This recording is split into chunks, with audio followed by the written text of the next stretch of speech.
चारित्र को धर्म कहा और वो धर्म आत्मा की साम्य परिणति है। और वो साम्य परिणति मोह और क्षोभ से रहित जब आत्मा का परिणाम होता है तो वास्तव में साम्य परिणाम होता है।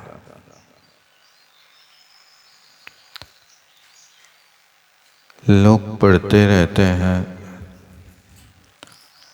साम्य भाव रखूं मैं उन पर, साम्य भाव रखूं मैं उन पर, लेकिन साम्य की परिणति समझो कि साम्य भाव कब उत्पन्न होता है। जब आत्मा से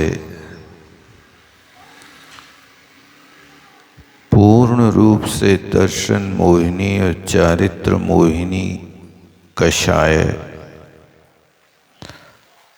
का अभाव कर दिया जाता है, तब साम्य भाव आता है। कुछ समय के लिए अवसर मिलने पर कसाय को दबा करके रखना, उसका नाम साम्य भाव नहीं है।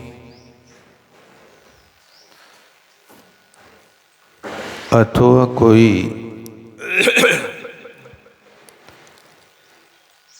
आपकी प्रशंसा करे कि आप कैसे शांत स्वभावी हैं,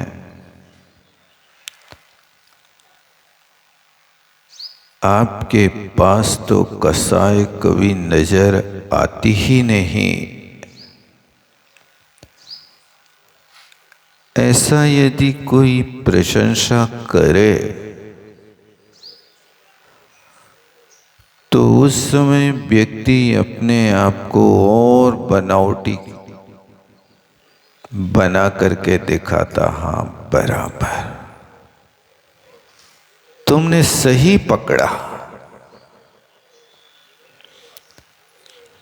ऐसा ख्याति पूजा के लिए तो वेश बना सकता है, चेहरे की आकृति बना सकता है, लेकिन वास्तविकता साम्य भाव तो जब तक अंतरंग का कारण समाप्त नहीं होगा तब तक साम्य भाव नहीं होगा।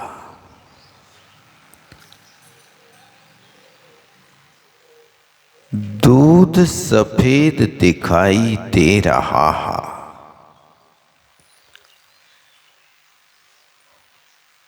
दूध की सफेदी को देखने से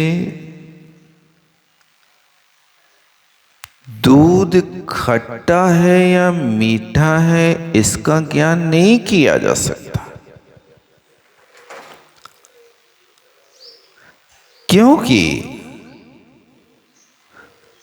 दूध में विकार आने पर भी सफेदी बनी रहती है।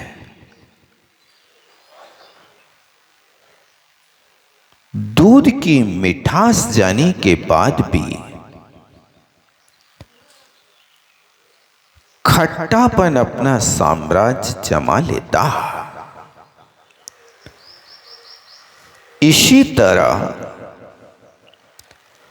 दूध की सफेदी की तरह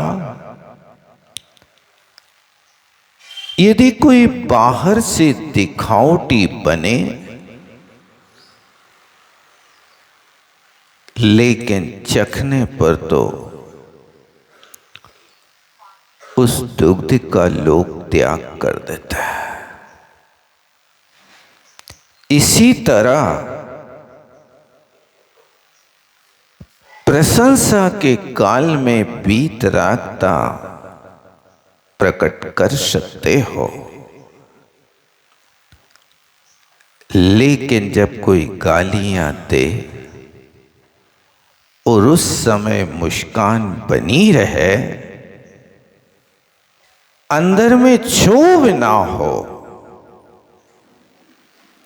तब समझना कि ये साम्य भाव प्रकट हो रहा है, अन्यथा नहीं हो सकता। इसलिए आचार्य महाराज ने इस 7वें नंबर की गाथा में बहुत प्यारा उल्लेख किया। चारित्र धर्म है तो चारित्र सिर्फ बाहर से प्रकट करना के अंदर से प्रकट करना। तो आचार्य महाराज अंतरंग की बात बताते हैं कि चारित्र धर्म है, लेकिन वो धर्म क्या है? साम्य भाव। वो साम्य भाव कब आता है? जब मोह और क्षोभ से विहीन आत्मा की परिणति हो जाए, तब साम्य भाव आता है। और जब साम्य भाव आता है तो उस समय आत्मा धर्ममयी हो जाती है। इसलिए आगे की 8 नंबर की गाथा में लिखते हैं, परिणति जीर्ण दब्बम तत्कालम तमयति पण्णतम तमहा धम्म परिणदो आदा धम्मो मुड़े दब्बो। कहते हैं कि द्रव्य जीर्ण परिणमदि, जिस रूप से परिणमन करती है, तत्कालम उस समय आत्मा उस रूप हो जाती है। यदि धर्म से परिणत आत्मा है तो धर्मात्मा है, और धर्म से परिणत नहीं है तो अधर्ममयी आत्मा है। क्यों? तत्कालम तन्मयम,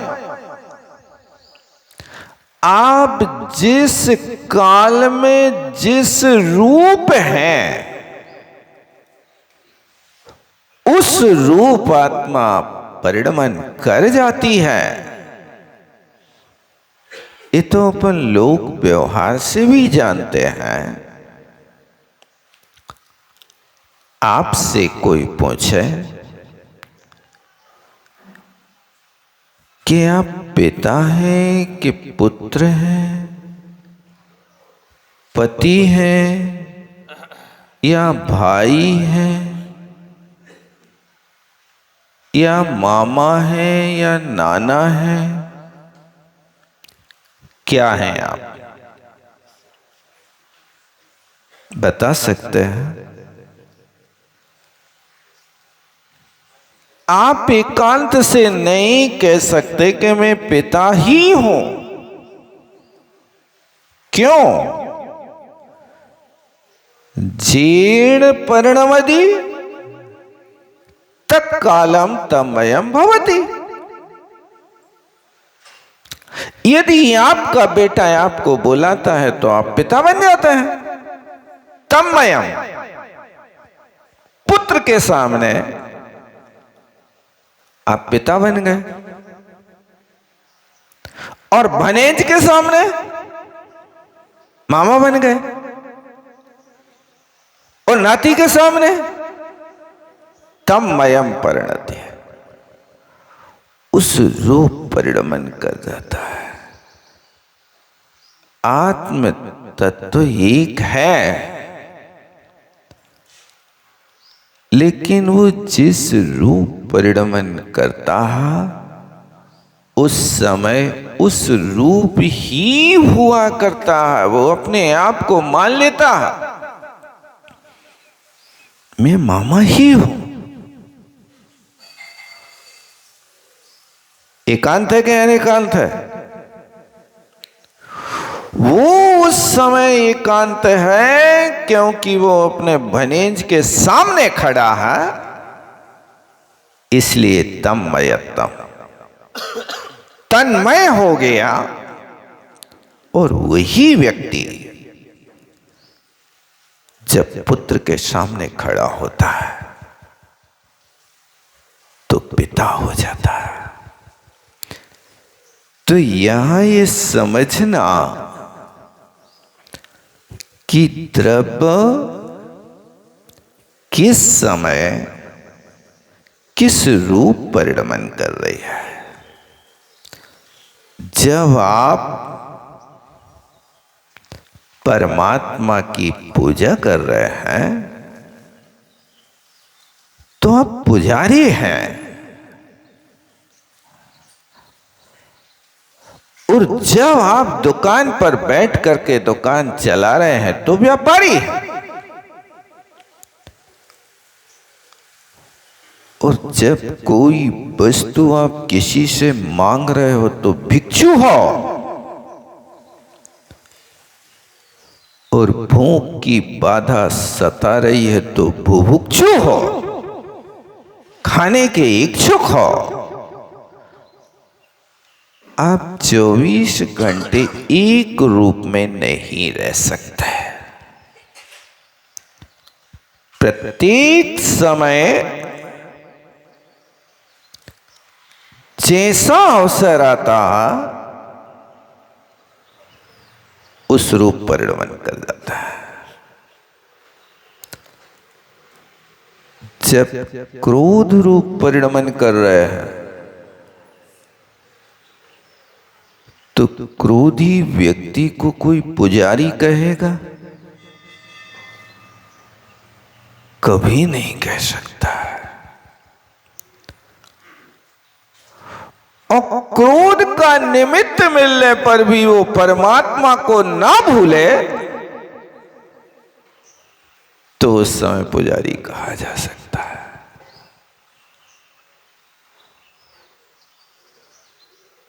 सामने वाला चाटा मारे, गाली देवे, और वो पुजारी कहे अर्हंते शरणम पवज्जामि, सिद्धे शरणम पवज्जामि, ये उसके मुख से शब्द निकले तब समझना कि वास्तव में सच्चा पुजारी तो यही है। क्रोधी को देख करके यदि क्रोध रूप परिणमन कर गए तो द्वैधिकारी घोड़ा नाम तू। आप उस समय 2 गुण कम वाले थे, माने क्षमा धर्म के धारी थे, उपसम भाव था, लेकिन उस उपसमी व्यक्ति के सामने क्रोधी आया और उस क्रोधी से एक बात करी तो उस क्रोधी के पास इतना पावर है कि वो तुम्हें भी क्रोधी बना देता है। नहीं बना देता? शक्ति किसकी ज्यादा बताओ? क्रोधी की के उपसम भाव की? बात तो तब है बांध मार बहुविध करे, बांध देवे, मारे, घर से निकाले, तन विदारे, तत्कालम तम वयम न परिणमति। उस समय उस व्यक्ति की क्रिया के रूप परिणमन ना करे, तब समझना कि आत्मा धर्म में परिणत है। और यदि उस विरोधी के सामने आप भी वैसे ही हो गए, तो बस ये रखना कि हमने भी गिरगिट की तरह वेश बदल लिया, अपने आप को नहीं संभाल पाए।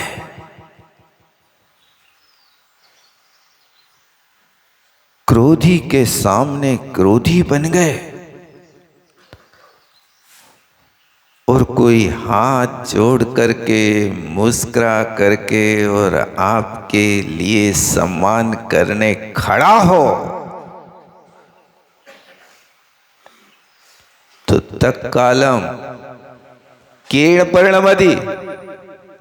उस समय किस रूप परिणमन करोगे? सामने वाला माला लिए खड़ा हो, सम्मान कर रहा हो, आतिथ्य कर रहा हो, किस रूप परिणमन करेंगे भाई साहब? आप भी प्रसन्नता के रूप में परिणमन कर जाएंगे। बहुत अच्छा, आज तो मजा आ गया। आज तो कैसा शुभ दिन आया कि लोग सम्मान करने खड़े हैं। तो यहां अपन को ये देखना है कि सामने वाले की परिणति को देख करके आप यदि उस रूप परिणमन कर रहे हो, तो समझना कि वो सामने वाला पावरफुल है और आप जघन्य गुण वाले हैं। और क्रोधी को यदि आपने अपने साम्य भाव रूप परिणमा लिया, तो समझना कि आप पावरफुल हैं। आप जघन्य गुण वाले ना हो करके दो अधिक गुण वाले हो गए, तभी तो होता है कि जहां पर खूंखार कुत्ते 500 कुत्ते एक साथ छोड़ दिए श्रेणिक ने यशोधर मुनि महाराज के ऊपर, और वे कुत्ते ऐसे चंडाल कुत्ते थे कि मालिक का संकेत पा जाए तो सामने वाले को चींथ और नोच के खा जाए।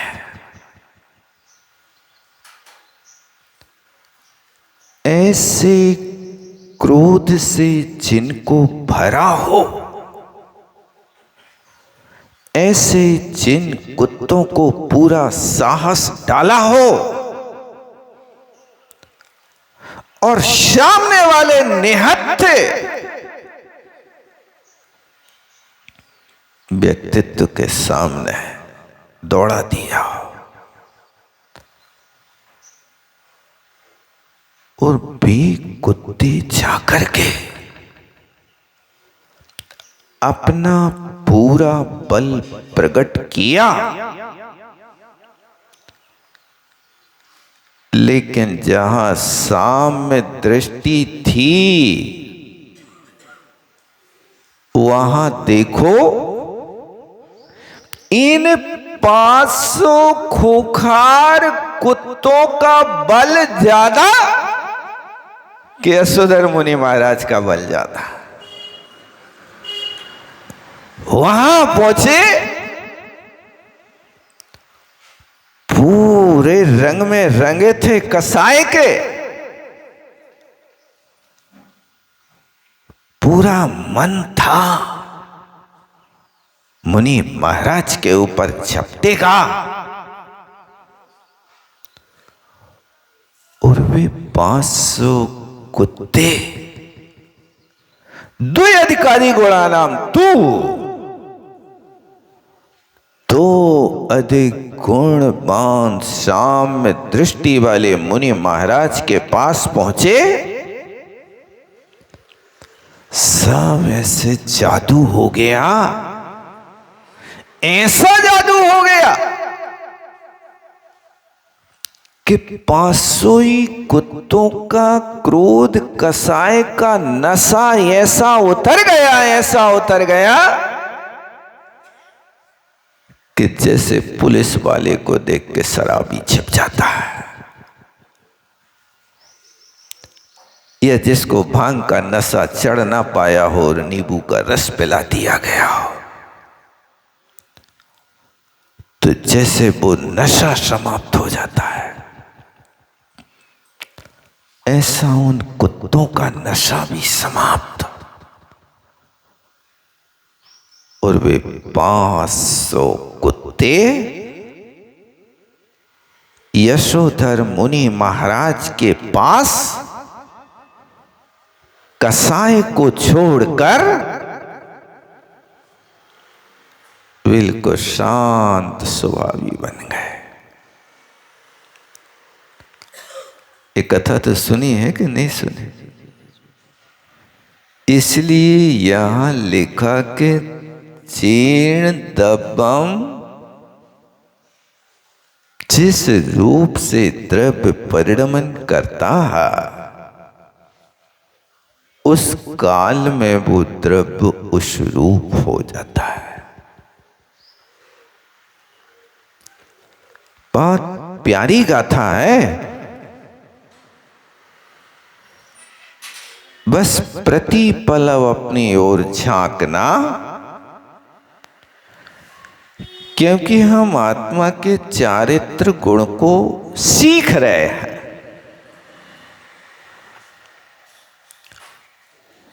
और चारित्र गुण कहां है? वो चारित्र की शक्ति है कि 500 चंडाल कुत्तों को साम्य परिणति वाले शाकाहारी बना दिया। महाराज ने कोई वशीकरण मंत्र किया था क्या? ना कोई वशीकरण, ना कोई उच्चाटन, बस उस लक्ष्मण रेखा का उल्लंघन नहीं कर सके। कहां तक? जितने क्षेत्र में साम्य भाव का आभा मंडल फैला था, उस साम्य भाव के आभा मंडल का वे कुत्ते उल्लंघन नहीं कर सके। इसलिए जब कभी आपके आगे कोई आकर के और रूठ जाए, तभी परिणति आए कि मुझ पर चलाए जो दनादन रक्त रंजित गोलियां, उत्तम क्षमा से नाथ में भर दूं कि उसकी झोलियां। जब मेरे ऊपर कोई दनादन गोलियां चलाए और भी गोलियां भी निष्फल हो जाएं, अमरचंद दीवान के सामने बारूद के गोले,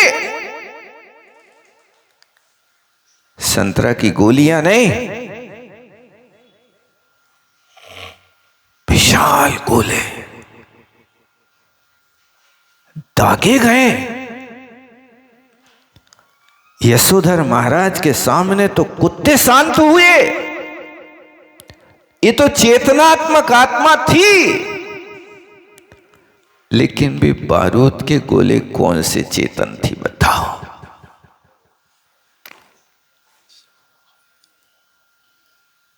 सब रिश्तों को फूंक दे वो मरघट की आग। उस आग के सामने कोई रिश्ता सुरक्षित नहीं रहता,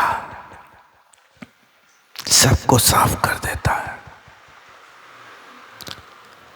लेकिन साम्य भाव की परिणति के सामने आग को भी ठंडा होना पड़ा। आग के गोले भी ठंडे हो गए। कब हुए? तब कालम धम्ममयम परिणति आत्मा। उस समय यदि आत्मा धर्म रूप परिणत है तो चाहे बारूद के गोले हों, चाहे शिकारी कुत्ते हों, चाहे मृतक सांप जिनके तन पे पड़ा हो, हर परिस्थिति में साम्य भाव। वो साम्य भाव जब होता है तो आत्मा धर्ममयी परिणत करता है। इसलिए अपने आप का मिलान करते रहो, प्रतिपल मिलान करो। किसमय हैं हम? क्रोधमय हैं कि मानमय हैं कि मायामय हैं कि लोभमय है कि ईर्षामय है कि द्वेषमय है कि अनंतानुबंधी मयी है कि बीतरागी हैं? ये किसी से पूछो नहीं। कई लोग पूछने लगते हैं कायम कैसे लग रहा है, दूसरा कह दे के बहुत प्यारे लग रहे हैं। बिल्कुल सोदर में इंद्र को रूप तो तुम ही ने पाओ, ऐसा कह दिए वे तो अनुभव कैसा लगता है भाई साहब? थोड़ी शकल देख लो, मुखड़ा देख लो दर्पण में, क्या है? तो ये गाथा हमेशा अपने जीवन में उतारने की कोशिश करना। आचार्य महाराज तुम्हें ये कह नहीं रहे कि तुम चारित्रवान बनो, ये तो सिर्फ परिचय करा रहा है कि जिस रूप परिणमन करोगे उस रूप हो जाओगे। भनेज के सामने मामा बनना ही पड़ेगा, बेटा के सामने आपको पिता बनना ही पड़ेगा, पिता के सामने आपको पुत्र बनना ही पड़ेगा। और बहुत अच्छे से लोक व्यवहार चलता है, ये लोक व्यवहार की रीति है। लेकिन परमार्थ की रीति को भी समझो कि आप अंतरंग के जिन परिणामों रूप जिस समय परिणमन कर रहे हो आप उसी रूप हो। आप यदि क्रोध कर रहे हो तो क्रोधी ही हो। आप बिल्कुल मत समझना कि कोई हमारे लिए कह दे कि नहीं ये तो बड़े क्षमावान पुरुष हैं, नहीं कहेंगे, नहीं। उनके कहने से अपने आप को बनाने की कोशिश मत करना। कोई कहेगा तो तुम बन जाओगे, क्योंकि लोगों को बनने में देर नहीं लगती है, होता ना, बन जाओगे आप। लेकिन अंतरंग से देखना, परमार्थ कहता है कि प्रशंसकों से निज को न आंको, स्वयं स्वयं में एक बार झांको। लिबास कोई न सुखी बनाता अगर स्वयं की कमी ना हटाता।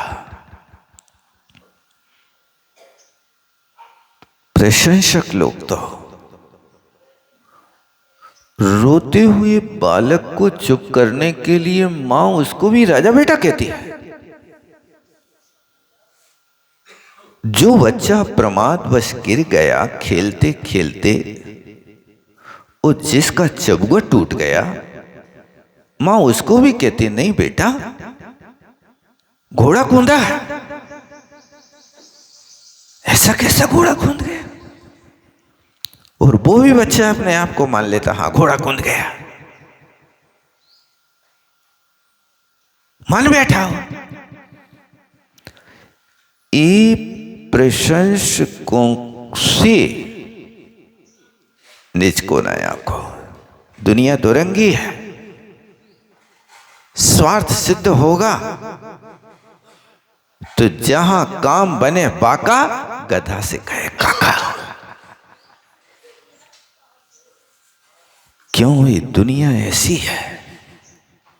रघुपति राघव राजा राम, जैसा मौका वैसा काम। यदि ये नीति है तो ये गाथा तुम्हारे हृदय में अच्छी तरह से अंकित होना चाहिए। कहते जाओ रघुपति राघव राजा राम, जैसा मौका वैसा काम।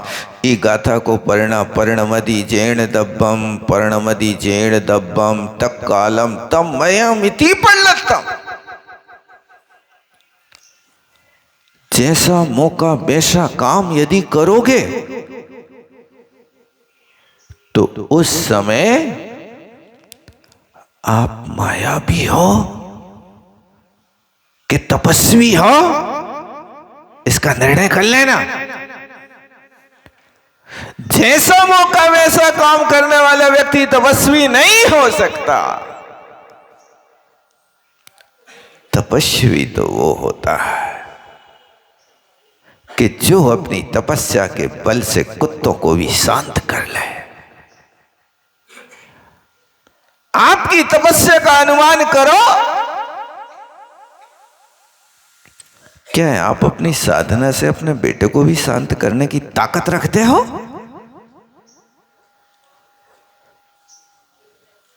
तुम्हारा बेटा रूठ जाए तो जब तक मोबाइल नहीं ले लेगा तब तक वो मानेगा नहीं।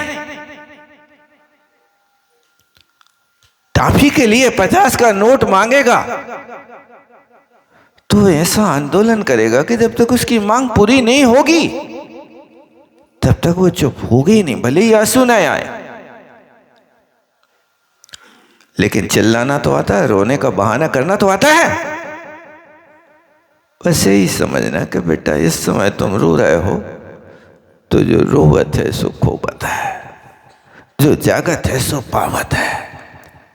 जाग जाओ और प्रतिपल अपने आप को इस गाथा के अनुसार मिलान करते रहो, देखते रहो, देखते रहो। जो लिखा है वो लख रहा हूं कि नहीं लख रहा हूं, इसलिए आचार्य श्री ने लिखा, चीर चीर कर चिद लखूं अंदर की तस्वीर। चीर चीर करके द्रव्य कर्म, नो कर्म, भाव कर्मों को तुम फाड़ फाड़ करके देखो, तब दिखेगी भीतर आत्मा है। बाहर दिखने वाली आत्मा नहीं है। यन मया दृश्यते रूपम तन्न जानाति सर्वथा, जानन्न दृश्यते रूपम तथा केम ब्रवीमा। अध्यात्म योगी कहता है, यन मया दृश्यते रूपम, मुझे जो व्यक्ति का चेहरा दिखाई दे रहा है, तन्ना जानाति सर्वथा, वो कुछ नहीं जानता। चेहरा कुछ जानता कि नहीं जानता? वो तो जड़ है। जानने वाला तो पर्दा के भीतर है। जो जान रहा है वो दिखता नहीं, और जो दिखता है वो जानता नहीं। बात समझ रहे कि नहीं समझ रहे? जो दिखता है वो कौन है? जड़ है। और जो जानता है वो कौन है? चेतन है। और ध्यान रखना, सूत्रधार तो हमेशा पर्दा के भीतर ही रहता है। अभिनय करने वाले लोग तो मंच पे आके हाथ पांव हिलाते हैं, लेकिन जो मूल सूत्र बोलने वाला है वो तो सामने दिखाई देते ही नहीं। वो तो पर्दा के भीतर बैठा बैठा बोलता रहता है, और मंच पे अभिनय करने वाले हाथ पांव हिलाते रहते हैं। देखा कि नहीं देखा? कभी देखा है ना? बस यही है कि जो आत्म तत्व है वो शरीर के भीतर सूत्रधार की तरह चुपचाप बैठा है। बोलता वो है, वो क्रिया हाथ पांव की चलते हुए शरीर की दिखाई देती है। इसलिए कहते हैं कि मैं किससे बोलूं? जो जानता है वो हमारे सामने आ जाए तो मैं उसको प्रणाम करने तैयार हूं, लेकिन वो ऐसा छिपा बैठा कि कभी सामने आता ही नहीं भाई साहब, कभी पर्दा के बाहर निकलता ही नहीं।